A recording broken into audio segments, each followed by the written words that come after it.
fabricante de Puppet multifunción. Y bueno, venimos a hablar desde el aspecto de la animación encarado en el stop motion. ¿Qué se puede decir? Es una muy linda puerta que queremos cruzar, estamos intentando cruzar y que tiene muchas otras puertas sí, complejas, sí, muy complejas. Y bueno, principalmente podemos decir en cuanto a la técnica, partimos del mismo principio que ellos. También hay un animatic, un story, un guión.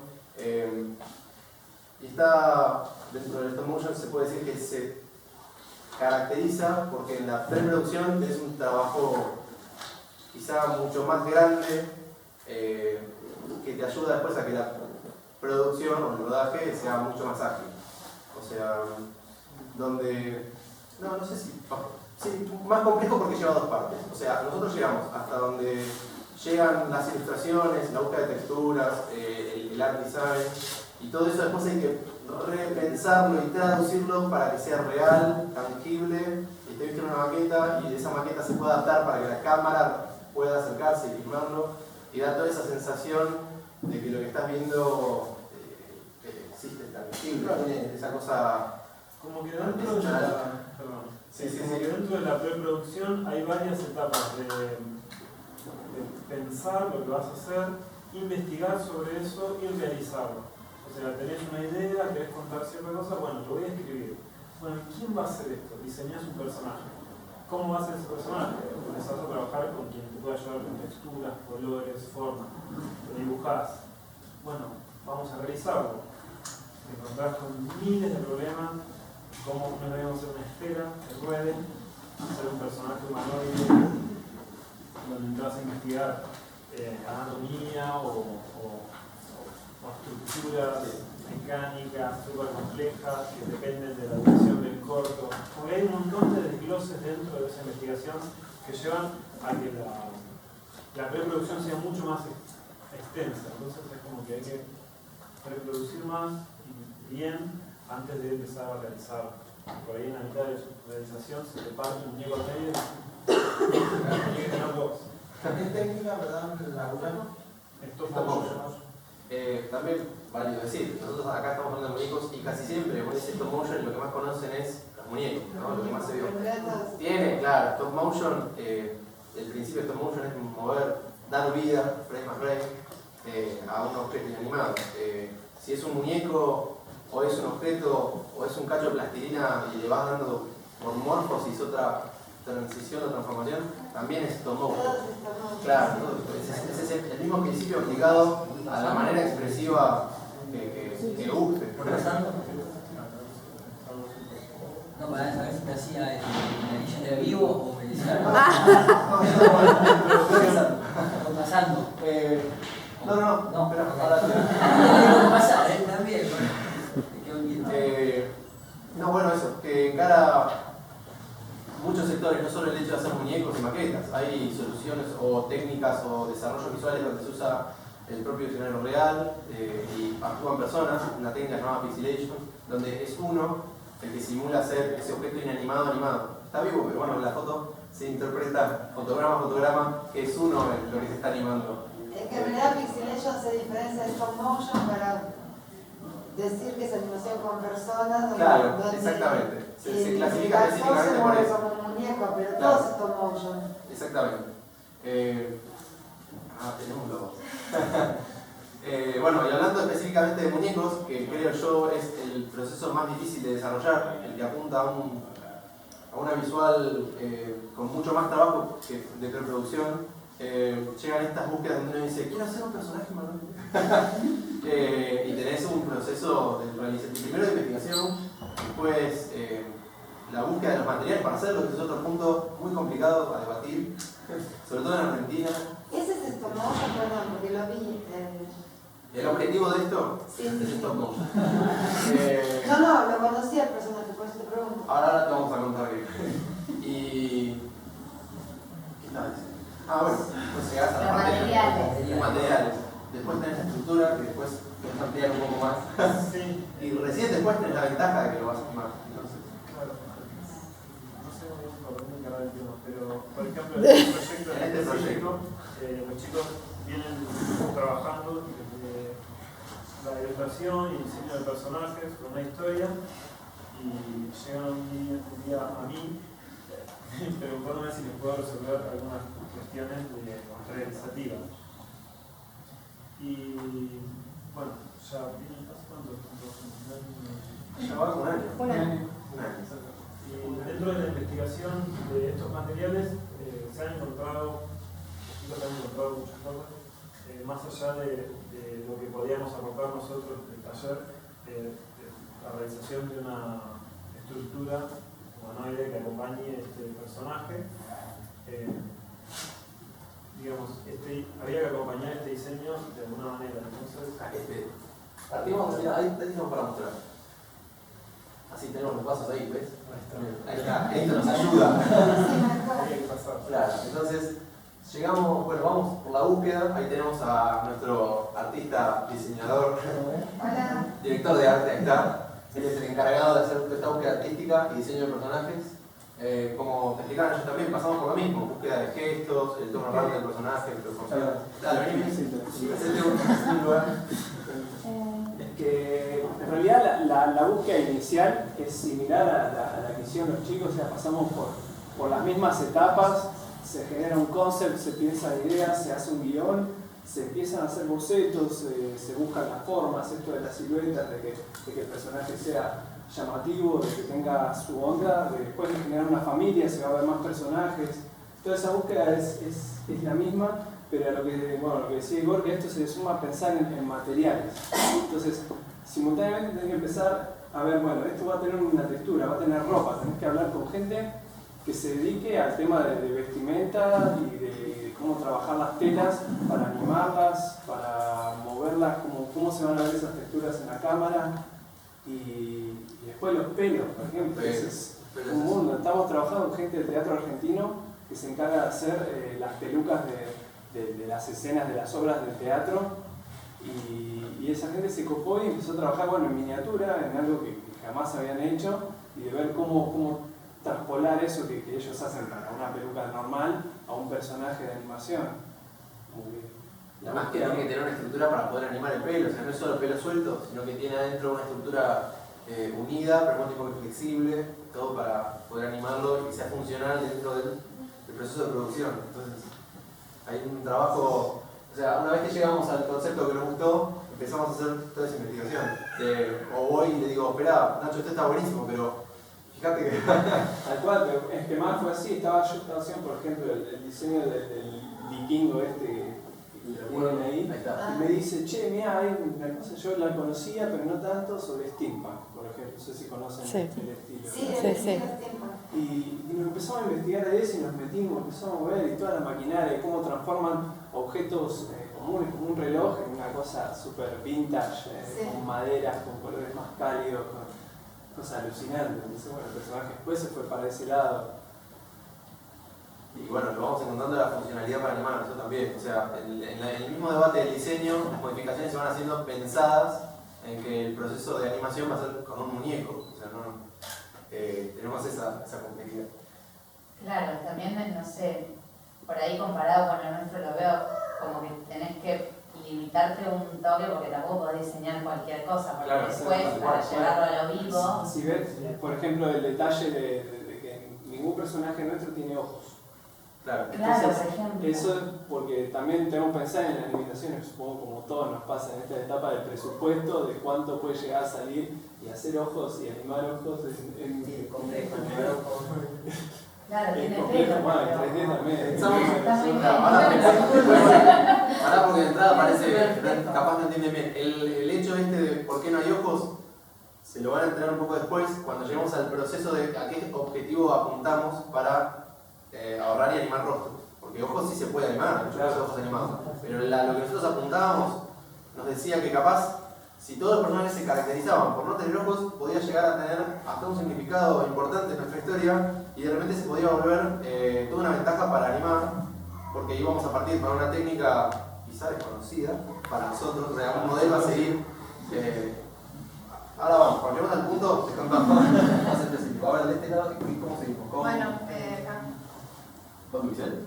¿Ya? Vamos a ir saltando, ¿no? Bueno, o pará, no, entonces hablemos de estos Bueno, carteles. entonces- Explícale vos tu búsqueda. Igor, muestra las caritas.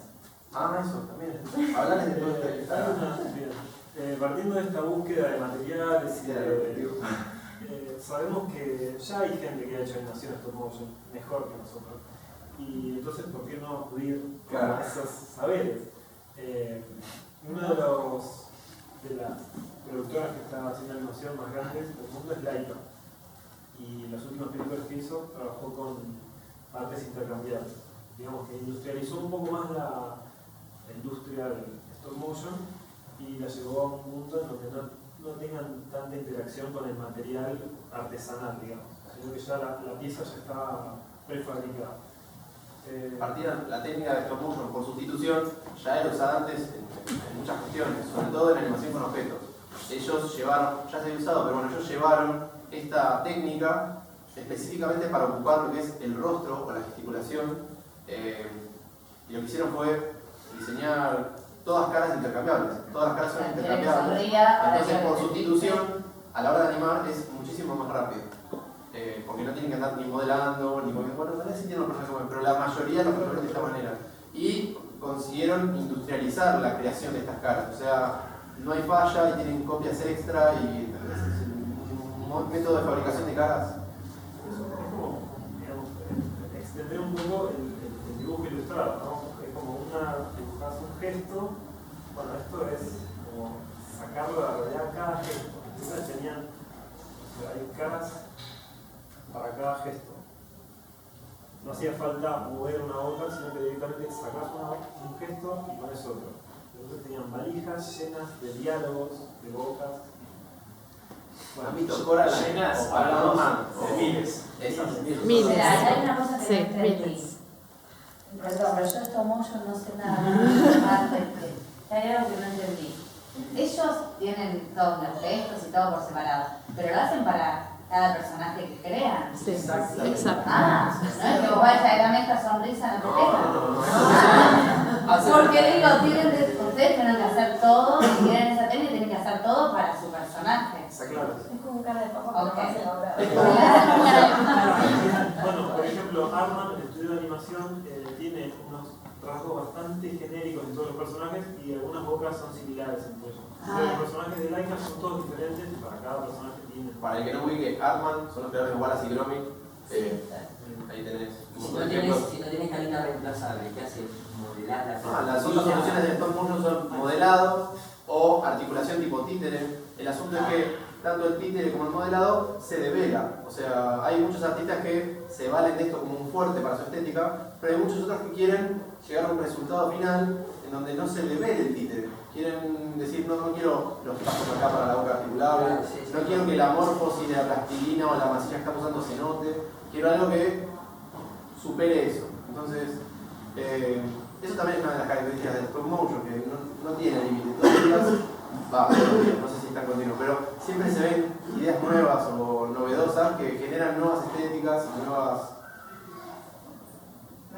ventas, ¿no? ¿Me puedo Sí. acotar algo? Porque creo que no explicaron esa parte. Nosotros para este proyecto lo que estamos Ya ni haciendo... Gira, Hola.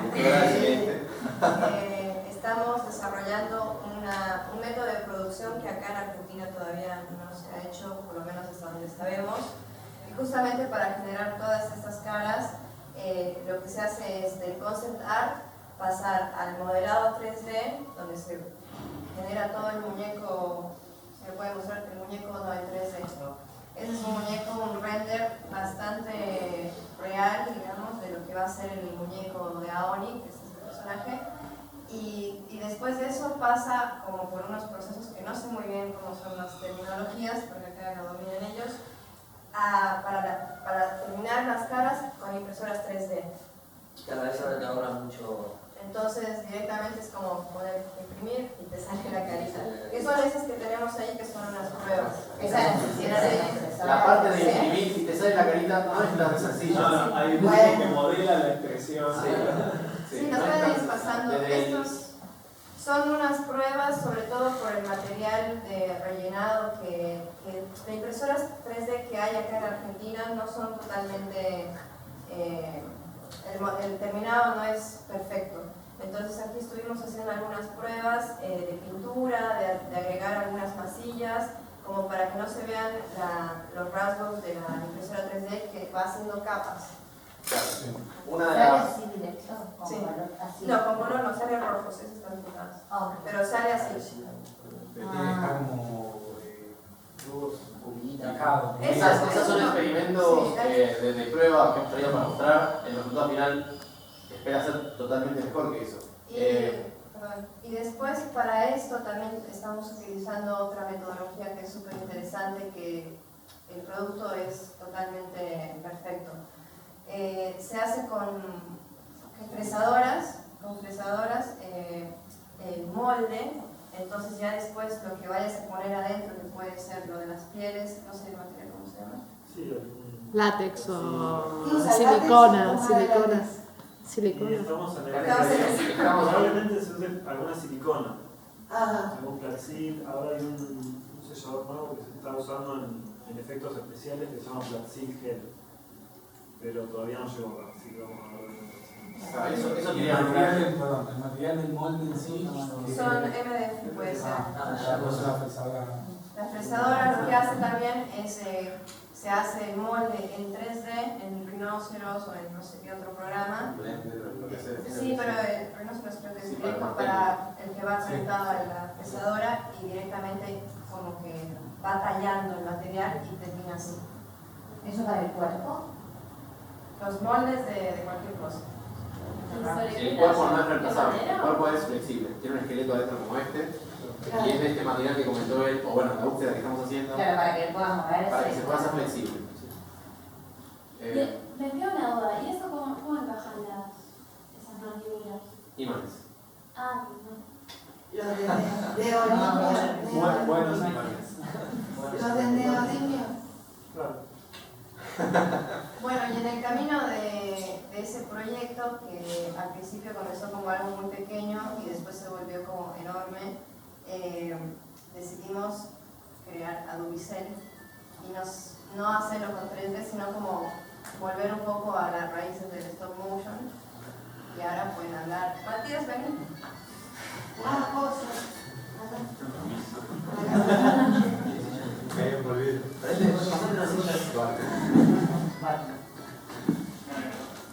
Como para que cuenten. Ah, eso, ¿no quieres que lo pasemos? ¿Qué? Eso no quieres que lo veamos. Bueno, en realidad, Bueno, Matías. Hay cosas que no se pueden ver ahí. bien. Matías es el director de arte de Unicel. Y bueno, va a mostrar su diario íntimo, con bosquejos y cosas muy lindas, así que pueden ver. Básicamente es la historia, un poco lo tengo que decir porque si no se va a entender nada de eso. Es como un chico que sueña en una habitación y por las noches se traslada a distintos mundos y en esos mundos trae siempre un objeto. Entonces eso implicaba crear o imaginar todos esos mundos que un chico se puede llegar a imaginar, la habitación donde está ese chico, Esto no va, la forma en que iba a acumular esos objetos y cómo hablaban esos objetos de la personalidad del chico. Entonces, para todo eso me lo tuve que ir imaginando a lo vivo, iba teniendo charlas con Igor de cómo se imaginaba que era ese universo. Bueno, en el medio van a ver que hay momentos donde se me ocurrió que se trasladaba a un mundo lleno de plantas, y empecé a dejar plantas y distintos tipos de plantas. Finalmente eso no era la dirección del proyecto. Pero a mí tiene eso estos proyectos, son libres y vas buscando restricciones y bueno, y vas chocando con todo hasta que finalmente llegas a algo. Pero, ¿qué se puede decir? Bueno, y después también, como es en stop motion, esos objetos también, en lo posible imaginarlos, de qué manera se pueden llegar a mover, de qué materiales pueden llegar a estar hechos, porque tampoco podés dejar eso de lado, porque después hay gente que va a tener que fabricarlos, que va a odiar si vos no pensás en eso. Entonces es un continuo diálogo entre todo el equipo, más el guión y lo que piensan que es el personaje y toda la historia. Eso básicamente. Y bueno, eso que estaba arriba de todo, bueno, no sé dónde estaba. Esos dos dibujos son, digamos, los primeros bocetos de la habitación. Ese está hecho en Wacom, que es así como tirando un par de líneas para ver la luz y la atmósfera del lugar. Y este está hecho con pintura acrílica. ¿Ese es el que está ahí? Claro. Ah, Y después hice varias, o sea, ahí tiré los colores principales que me parecía que tenía la habitación. Y después hice varias pruebas, acá hay una sola, del color, digamos. Cómo iba a ser el color dentro de la habitación. Bueno, es eso, básicamente.